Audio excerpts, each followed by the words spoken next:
Assalamu alaikum. I think you can do better than that. Assalamu alaikum. That's a lot better, mashallah, alhamdulillah. We're here today to talk about a subject. It's about God. Who is God? And so what happened many years ago, my little daughter came to me and she said, "Daddy, tell me about God." And so I began to tell her, and I thought about it, and I said, "You know what?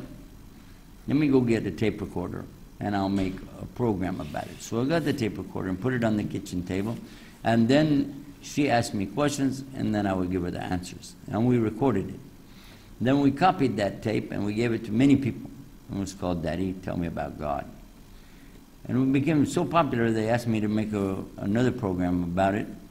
When my daughter was much older, we went to the radio station to make a program about this subject.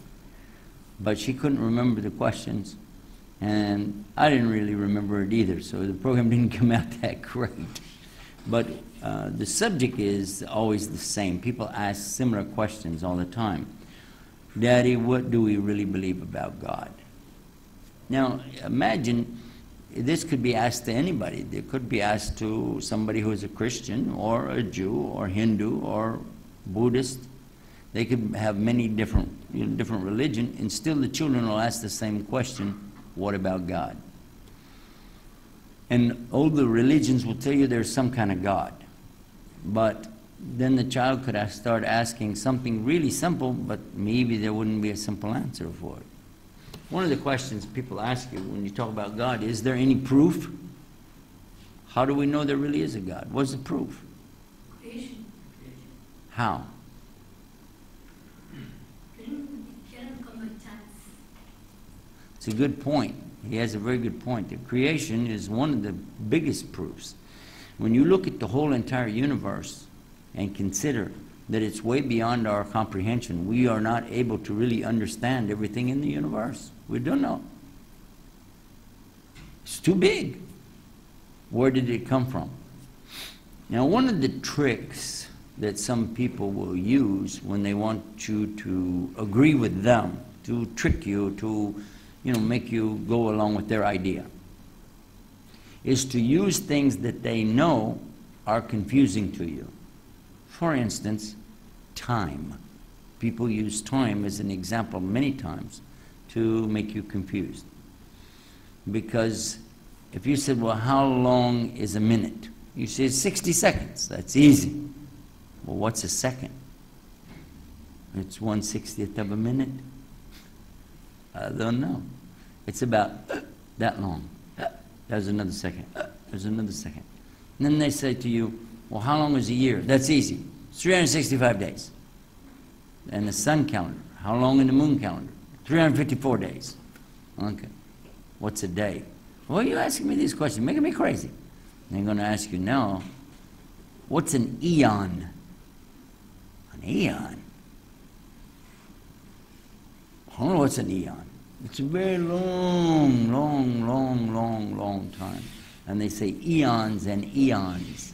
It just means a long period of time. It could be 1,000 years. It could be 10,000 years. So they will tell you things that are beyond your ability to imagine. We did pretty good with minutes, seconds, days, weeks. We were okay. Until somebody said, 4.5 billion years ago, when the dinosaurs roamed upon the earth. You go, 4.5 billion. Whew. What's a billion? A billion? I don't know. 17 trillion years ago, when the first part of the earth was formed. How do I know about this? Can you argue with the guy? I don't know. Maybe it was only 15 trillion. Get another question. What's a trillion? I don't know. When you look at a carpet, you ever look at a rug or a carpet and those little things that stick up the little threads, Next time you see a big carpet, pull one thread. Just pull one and hold it and look at it and realize that it is only one thread, one little teeny piece of the whole carpet, and all of the carpet together doesn't equal 1 billion. All of those threads on the carpet don't equal 1 billion. Wow, that's a lot now, isn't it?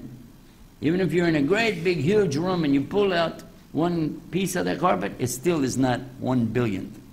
That's how much a billion. A billion is a lot more than we can understand.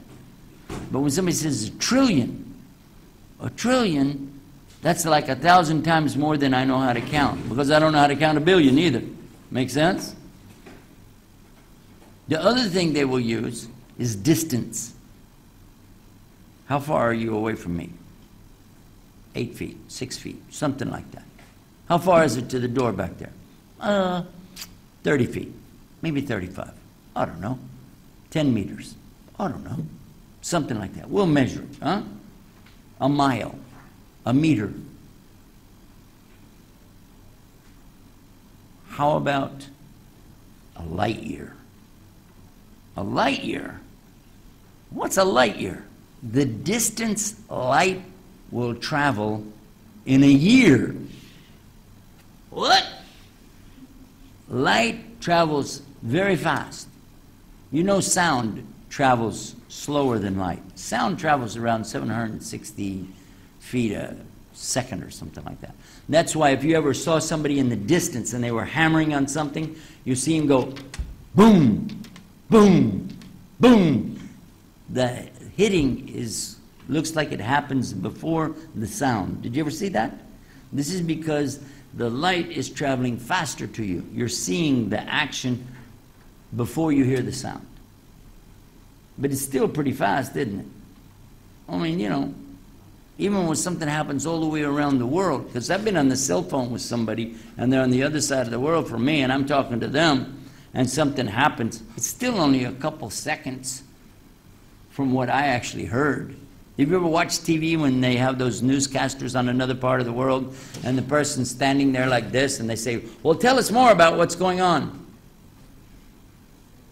Oh, yes, everything is, but the reason you see the delay is because that's how long it took sound to get to them, and they heard, oh, what's going on, and they began to answer you.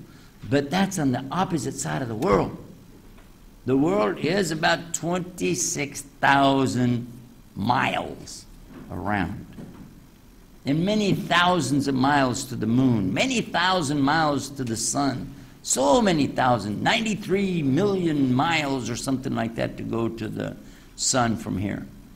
So, you know, by the way, somebody told me the best way to go to the sun. They were talking about traveling to the sun. I want a rocket ship to go to the sun. You know what's wrong with that idea? What will happen when you get close to the sun? Yeah, but my friend, he's very smart. He said, I know how to do it. I said, how? He said, go at night. Let me repeat that. Go at night. Okay, didn't get it. All right, that's all right. We'll just keep going.